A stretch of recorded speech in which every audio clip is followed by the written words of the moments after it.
हे आहे आपल्या हक्काचे चॅनल आणि आपण पाहत आहात चाणक्य न्यूज मराठी। आणि रामराजे हे एक धुरंधर राजकारणी म्हणून प्रसिद्ध आहेत। धुरंधर का बिलंदर हे आता ठरणार आहे। नमस्कार।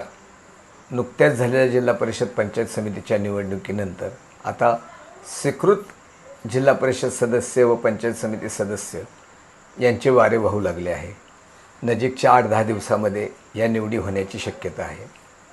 या निवडी होत असताना फलटण तालुक्यात एक विचित्र प्रसंग निर्माण झाला आहे। या फलटण तालुक्यातून कुणाला संधी मिळणार ही सर्वसामान्य माझ्यासहित सर्वसामान्यांची मध्ये उत्सुकता लागलेली आहे। कारण रामराजे ज्या पद्धतीने अनिकेत राजेंचा पराभव होऊन सुद्धा त्यांचं राजकीय पुनर्वसन करण्यासाठी त्यांना नगरपालिकेत स्वीकृत नगरसेवक केलं, तसंच पुत्रप्रेमाप्रमाणे त्यांनी आपल्या पुतण्यावर प्रेम दाखवणार आहेत का?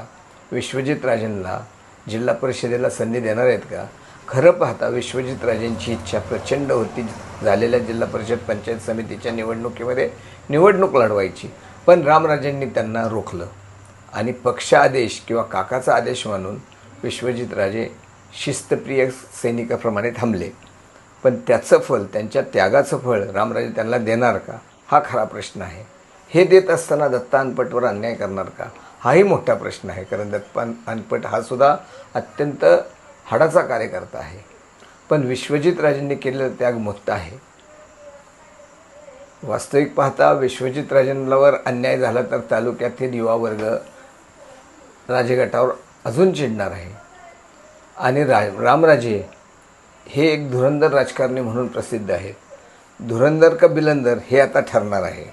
कारण धुरंधर राजकारणी म्हटले तर ते विश्वजित राजेंना संधी देतील, पण ते जर बिलंदर राजकारणी असतील तर विश्वजित राजेंना संधी देणार नाही का?